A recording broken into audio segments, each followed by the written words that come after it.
All right. Welcome back to the Goals and Glory show, folks. I am so stoked. I've got one of my players that I've known like the longest. We realized I started coaching it 12 years ago, but I have Abby Gemma with me today, and I'll introduce her in a second. But I just wanted to reintroduce Goals and Glory to people as well. So we run a nonprofit called Goals and Glory Foundation. It's basically a scholarship fund for high school athletes who share their story of adversity. It's kind of inspired by the Players Tribune, but for everyday high school athletes. We've got some merch we're selling right now. We got the trucker hats, classic trucker hat, and our new t-shirts. If you purchase them, they go right to supporting our cause here, and feel free to reach out. We are trying to destigmatize mental health seeking from athletes and inspire others who might be struggling as well. With me today is Abby Gemma. All right, we got a rock star on our hands today. So I met Abby 12 years ago. She was 7. Um, and at the time, I had just started coaching at the Player Development Academy in New Jersey. And we were assembling a U8 team, a U8 first team at this prestigious club. And I encountered some players who were also the younger sisters of some older players at the club and who had already kind of gotten some prowess from being at the fields and knocking it around. And so really built this U8 team around some really special players, which was Abby Gemma and included, and a handful of other girls that went on to stay there until they were 18 years old. And until their freshman year of college. And so a really special team, and that was the PDA Wolves, and that's where we met so long ago. But Abby went on to head out to IMG when she was, what were you, 13, 12, 14. 14? 14. Okay, Yeah. right.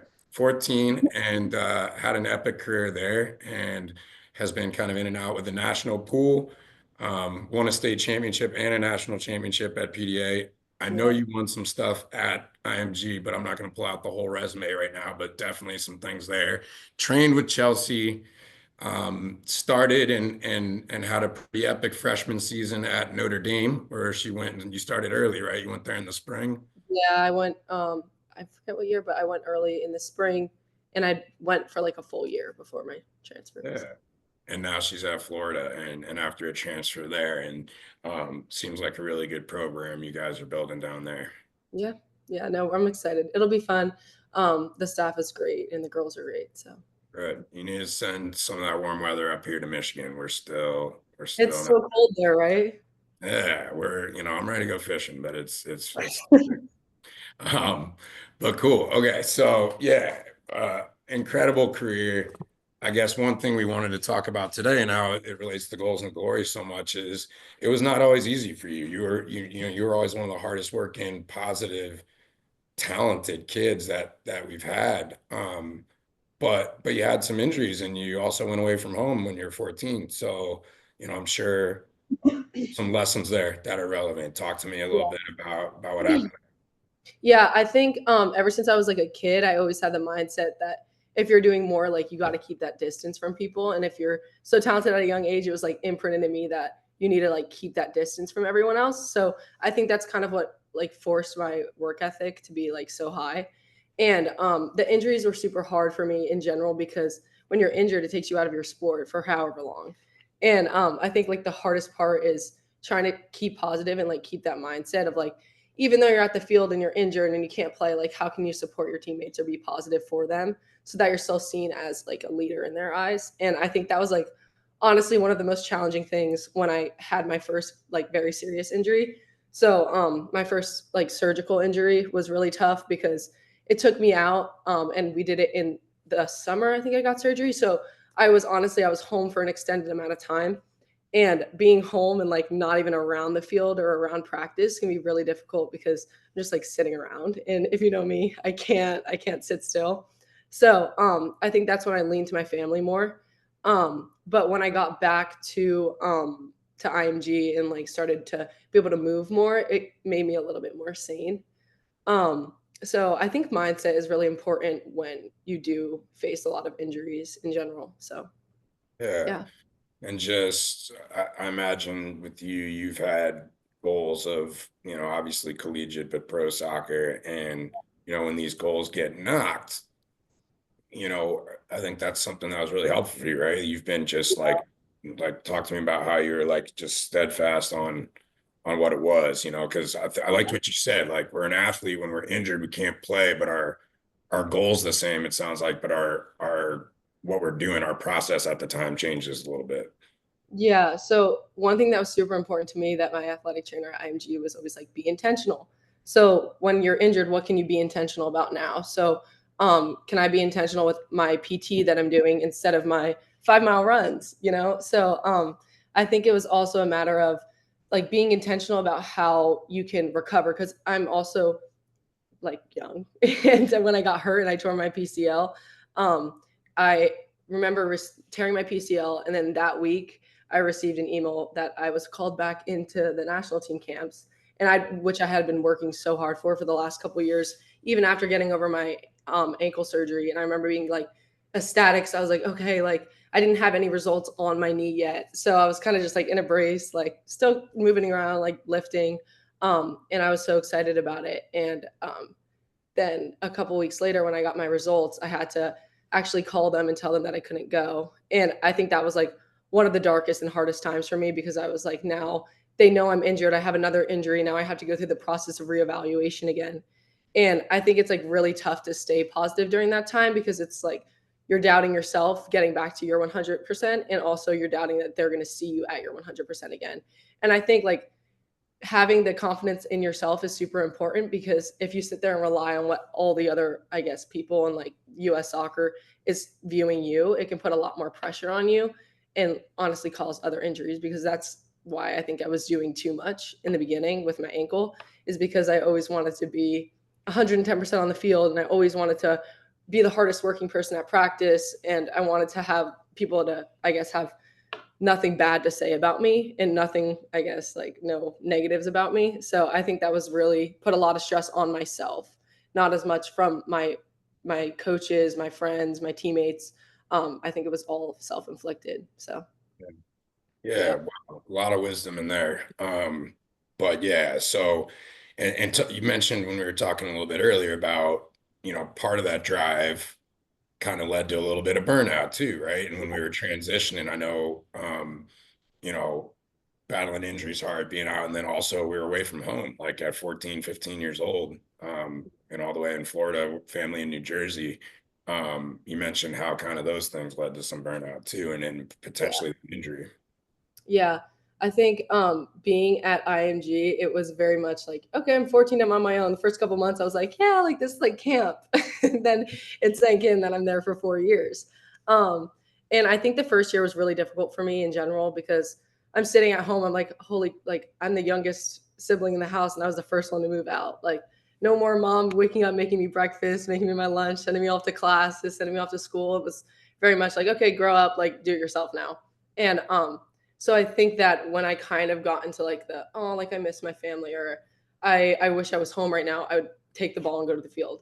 And I think that promoted a lot of burnout in me in general. I think that's why I got injured so much, but also felt so up and down in trainings, because I was like, oh, like I feel so tired today. Like I shouldn't feel tired. Like I didn't even do that much yesterday. Meanwhile, I probably went for a run, did practice, and did a lift yesterday, but I didn't do my normal, like another session that I would have done in that day. So I think trying to find like a balance, and I think that's where now I use my like Apple Watch, and it's easier to like track. But I think technology these days have helped me in general. Like there's so many resources you can use to help figure out what you need and what your body needs. And I'm so excited to get like one of those Whoop watches so I can see what I recovered by. Because I think it's going to make me a little bit more sane, because I still kind of face the struggle of like, did I do enough today? I don't feel like I did enough. And I think when I was younger, like I didn't really have that mindset. I was like, man, I'm young. I can do more. Like I'm fine. Because when we're younger, it's very much like our coaches are like, you guys can run forever, and you feel like you can run forever.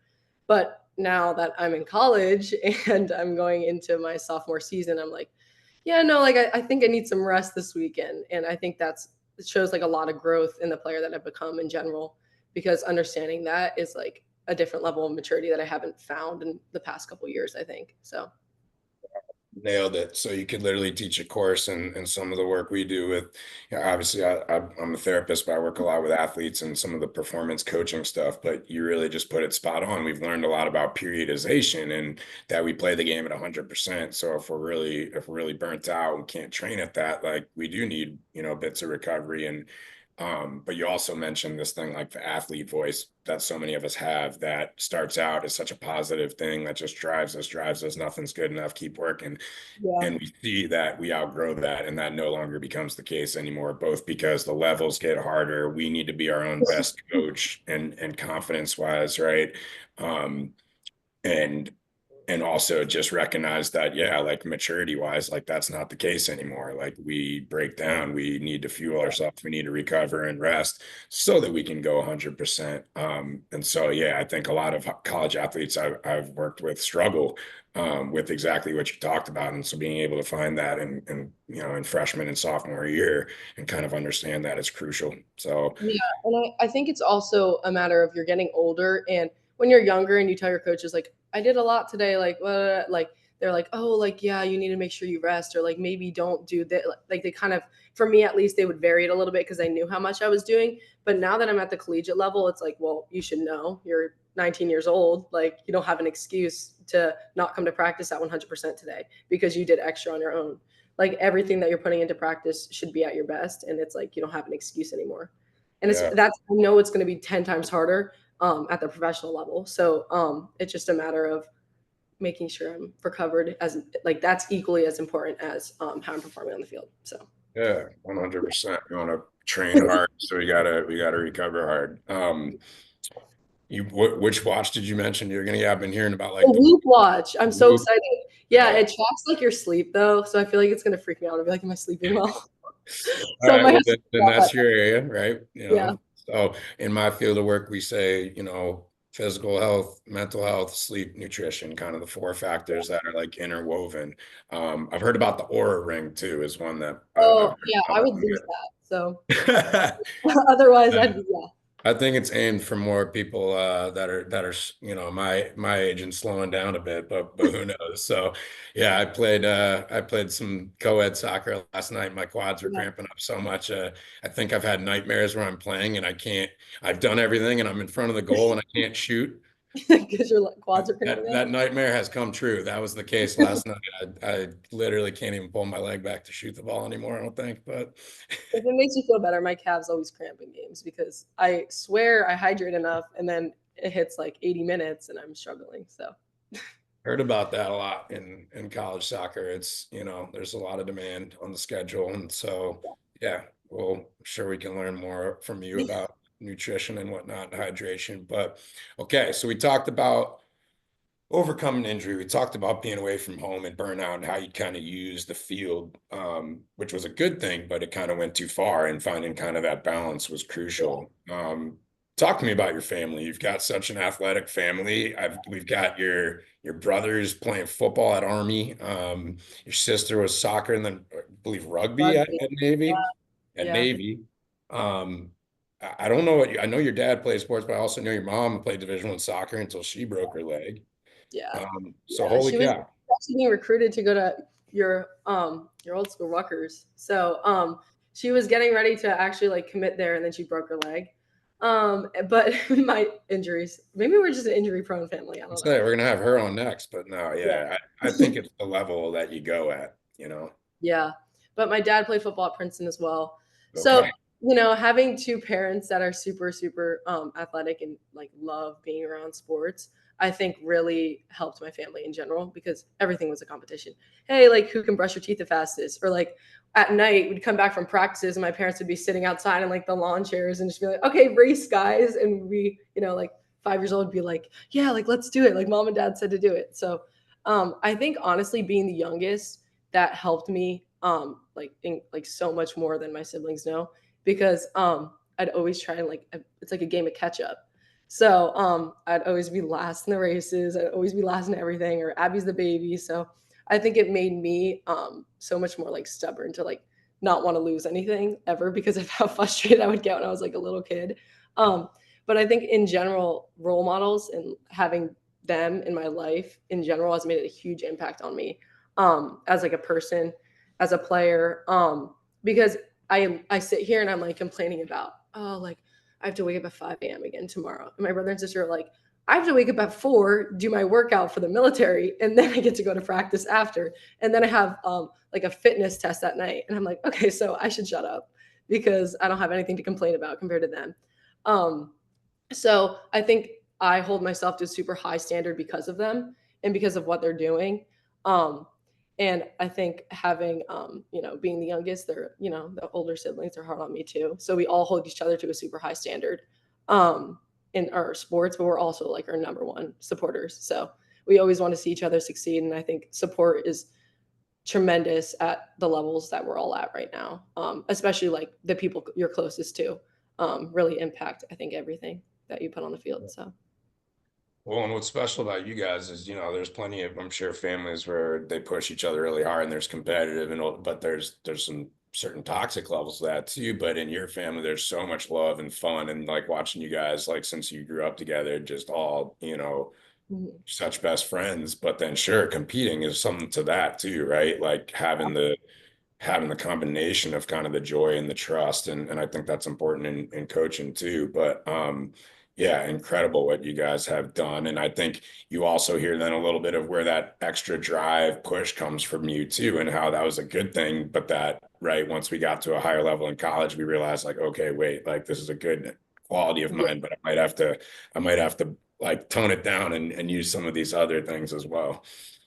I think playing with my sister really impacted me as well because I had like her as an outlet in general. Like I would train at I don't even know what time the training times were. Maybe it was like 5 o'clock. I do my training from 5 to 6:30 with our team, and then my sister would have practice at 6:30, and I would just hop in hers. And it was funny because I was center back and she was the center forward, so it was like head to head. Like we'd sing in the car ride home, and then we want to kill each other on the car ride back. So I think that was like a really fun part of my childhood in general because it was like we always wanted to push each other and go like my sister, she'd turn around like amazing player, but she'd go like 150% at me and then like to her teammates, she was very like nice Lily. And I was like, what the heck is up with that? Like I want you to run through your like teammates and run through the people you're playing against as much as you want to run through me. And it was funny because I think that's why I was so tough because I'd play against her like 3 times a week and she'd just try and kill me. But it was great. She So pushed you, man. She pushed you for sure. And you can see, yeah, the pride that you guys have for each other now, although I mostly just follow by social media up here in Michigan. It'd be that said, was so epic. I got to watch Abby play against Michigan here at my master's degree alma mater and shut him out, play the whole game at center back as a freshman. What a cool moment for me. I mean, yeah. that was crazy seeing you in the stands too. It was like, holy cow, flashback. Yeah, Yeah, you had some serious memories, man. I was gonna say PDA is a special place, yeah. truly a special place. Like, I think I improved as even a player, let alone my coaching pedigree from being there and just surrounded by such talent. And just like the style of play that they push. But we had some fun memories, Stars of Mass, and Oh yeah. I know I you played up once or twice for my Zizu team. Oh So yeah, right. I remember one specific. This is traumatizing for me because I was a kid. no. And no, it's not bad. It's not bad. But there was a corner kick, and I caught the ball in the box. And you were like, "Why did you catch the ball in the box?" And I remember ever since, like every time I'm in the box, my hands are like behind my back. But I do not know why I caught the ball in the box, and I was so shocked at myself. But I still think about that Oh constantly. my gosh. And meanwhile, I don't even remember that. Yeah, Like, I think it you was the must same have day been we broke the super young. clipboard though. No, I didn't throw the clipboard. No way. You throw the no, you No, broke it. no, Yes, and then flip the bench. you're lying. No, Yeah, it was funny. you got me But good. You got me good. but I we were don't like, know. it was You great did because that. we had a coach that wanted it as bad as all of us did. So I think that was really impactful for all of us because we're like, yeah, no, like we got to win this game. So You guys were too good for me to not push you, and plus we were playing up, and I knew we weren't going to have a lot of wins at that time sometimes, even though you guys were far superior to the other other teams in some ways, like technically, but you're playing against bigger players. We'd like have the ball the whole time, and then some big girl would kick it over our goalie's head from 20 yards. And we're like, okay. But I wanted to push you guys to really understand it. And mostly I just felt like, man, I had the most talented group of girls in the country. Like, I don't want to screw this up. Like I gotta make sure that, they have, those good memories. But we had fun, right? I think Oh, we pushed each other hard, and you guys pushed me hard. I mean, like, shoot, I had to learn on the fly because you guys were learning stuff so quick, but it was a special team. yeah, we weren't a shy group with you either, so you got to see everyone's personalities. Very Yeah, early. man. Oh, I still remember the photo where you guys are all there behind me. We did a selfie, the whole group. We'll have to put this in the edit maybe. Oh, is this the And one where you Photoshop my face over every one of your heads, even some kids in the background. yeah. I I, had some you were talent only on like 9 years old when you did that too, and I was laughing my ass off. That, I mean, holy cow, still cracks me up. There's just some girl in the background, like, yeah, I remember doing that on the car ride home from I think one of those trips. Either it was like a Maryland trip or a Massachusetts trip, but yeah, I had some good photoshopping skills. oh my gosh. And we had, yeah, so like seven of those girls. So we had, I'm trying to remember all the originals. We don't have to name them because I don't want to miss anybody. But yeah, I mean, a handful of you went from seven, and I know you left at IMG, but the rest of that core group of Wolves was there from pretty much U8, U9 until U18, and just became seen. And you're still tight with them too, but a real sisterhood there. Yeah. I think also I see them at ABTT all the time. So when I go home and train, it's funny because I'm like doing my circuit and Ainsley and Michaela are over there lifting. Two other girls. Wild. That's It's so so cool to bizarre. hear. And also like Maddie is doing her sprints with a bunch of the Rockers girls. And then remember Melina? Yeah, Um, yeah. yeah, so all of them, everyone comes back in and it's like a little reunion. It's funny. That place is also a very special place. She's talking about AP2T in New Jersey, which is, I think it's in Metuchen, but just an Yeah, incredible uh it's in like what, like an industrial building turned into this like gorgeous complex, and yeah, man, it's really some of the nice. best players in the country, let alone that area, training there. Really cool place, and some good people there working it. Yeah, Midge Pierce and like Crystal Dunn and all of them come in because of Gotham. A lot of the Gotham City girls. So I remember I came home for I want to say Christmas break, and I was like, Matt was like, oh, jump in and do a technical session with some of the pro girls today. I was like, okay. I show up and it's like Midge Pierce, and I was like, huh. But it was like it was really cool getting to like be there and just like see them training. It makes everything be like, oh, they're really down to earth like normal people, and I think that's Humans too. really cool having that because especially right now after another injury after I'm fracturing coming back from a fractured ankle right now but oh I didn't tell you about that. You didn't even tell me that. Well, okay, this one's a contact injury though, so it's a little different than my last couple ones, but I'm coming back from an ankle injury. I like fractured the outside of it and it's like a high ankle sprain, but I'm running again. So the recovery is pretty quick. Like I'll be back for the fall season and for preseason and everything. But I don't have I'm not playing with a summer team. So I Mm, was like having the resource of AB2T is great because as soon as I can start touching the ball, I can start jumping in pickup sessions. I can start but right now I'm doing circuits there and like they're keeping me moving. So it's great. good. Yeah. Well, I hate to hear that, but also glad it's not Almost. something too bad, right? And you'll be back, and this is something that comes with the game we play at a high level. And yeah, your ability to stay resilient and bounce back is key. I sometimes tell people it's like making it isn't always about a smooth road. Oftentimes, like making it to the pros, making it to the national team for many, you've got your very high profile athletes, but many people, it's a journey, and you're gonna have setbacks, and it's really just like the skill of not giving up and not quitting, Yeah. right? Not giving up on yourself. Yeah, I think a perfect example is like Riley Tiernan right now.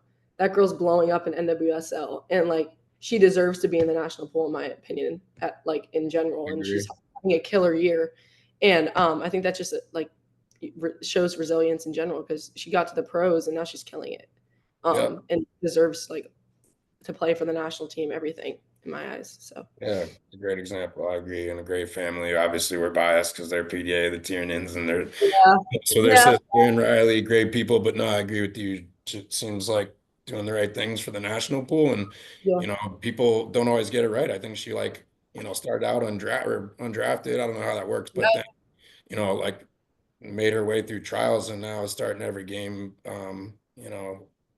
Probably And I like, think that kind of lit a fire, like that would light a fire under me knowing that. And I think that's, right.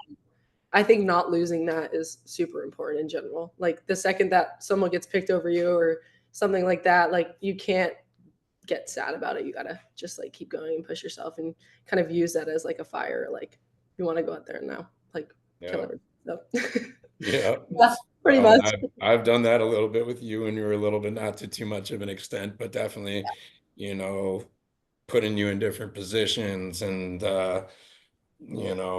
making you wait for your opportunity maybe for certain things, but you deserved it all. And same as you're saying with Riley, I believe have the ability, but also just the determination to make it happen. And so we're cheering for you too. And through injuries, like you still got a lot of soccer left. And so yeah, we're all rooting for you. I think it's gonna be cool to see where you end up going with it.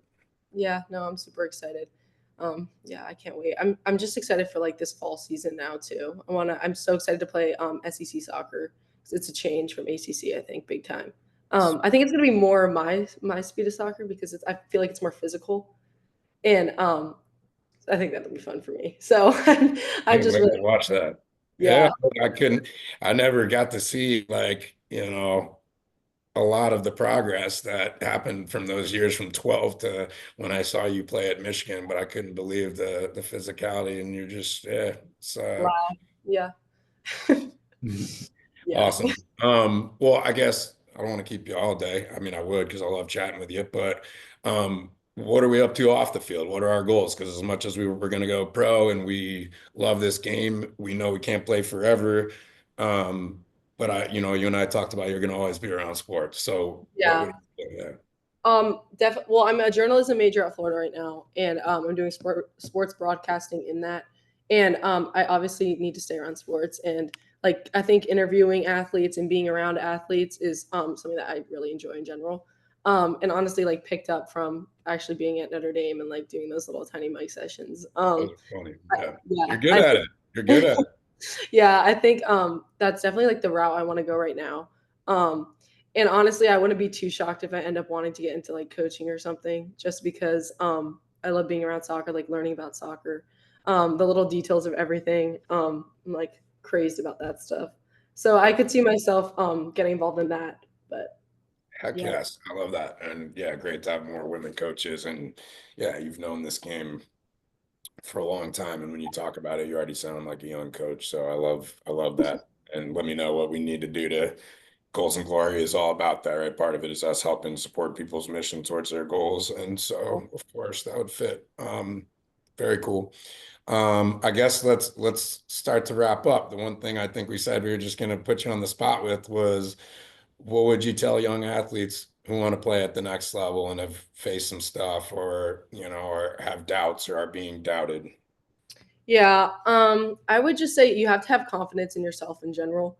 You got to be a little selfish too. I think that was something that I was very concerned on even during my transfer. So like be selfish about your own development. If you feel like you're in a place where you can't grow, whether that's like the staff, your teammates, the people around you, and you know that there's obviously better out there. So just like being selfish in your own development, if you know you can grow somewhere and you know you can't grow somewhere else, just like have confidence in that because I think that's ultimately like improving me as a player already.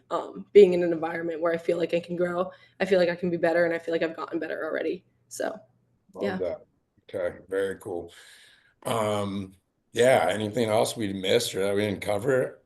I feel like we'll Uh, have to have you we have back. plenty of wolf stories, but Oh my gosh. Yeah. I remember the ice bucket challenge. That was the first time around. oh Trying to yeah, think what else goofy stuff you guys did. yeah, A wild team though. But yeah, I mean, from that team, we've got, let's see, Michaela at Rutgers, Maddie at Rutgers, uh, Nicola at UCLA, yeah. Addison at Virginia and national team. You've got Ainsley, Ainsley at Ainsley, TC. She you, moved, Lewis, transferred yeah. from TCU to South Florida, I think, Central Florida, Central Florida. yeah. You got Ivana, That's Giovanna fun. at South Carolina, Cam at South Carolina, someone else JoJo, at South Carolina. JoJo's at going to yeah, Yale. yeah. Jules Cam, is at Cam's Boston. Cam's at South Carolina. Cam's at South Carolina. Jules at Boston, BU, I believe. Yep. Um, what's the other one? That's most of that. Probably more. But that was, I think that's that original group that was there since about Yeah.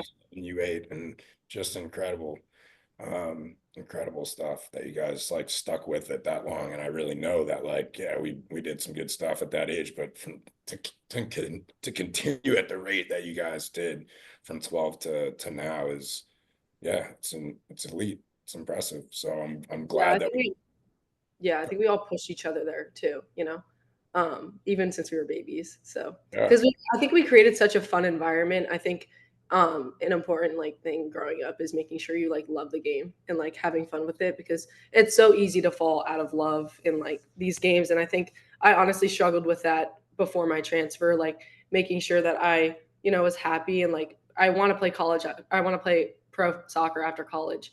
So you need to love the game and continue to love the game to do that. Like it can't feel like a job and you can't be in an environment where it feels like I guess like you don't want to go to practice. yeah, And I think that was like super important for me to realize like if I want to play after college, I need to fall back in love with the game itself. So, and I think growing up in a in a place where we all would look forward to seeing each other at practice because it was playing with like your best friends, and we created such like a fun competitive environment. I think that really influenced me too. So.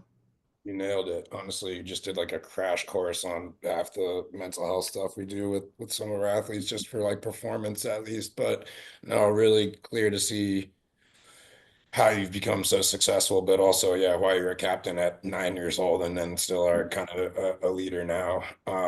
It's awesome to see, and you really shared some great wisdom for, I imagine, some hungry youth athletes, and I would imagine we want to have you back on again once Yeah, you're further along in your career, and the fact that you're going into journalism, we can collaborate for sure, but yeah, also know that you're helping us out here, but no, once a coach, always a coach, but also like through the goals and glory, like we support everything you're doing in your journey here and just appreciate you so much. thank you. Yeah, no, I had fun. I'm glad we got to connect. So Yeah. And yeah, it's been a minute, but we'll stay on, we'll chat and yeah, we'll schedule something else for another time. perfect. Sounds All right. good. Thank you. Yeah, thank you, Rabs.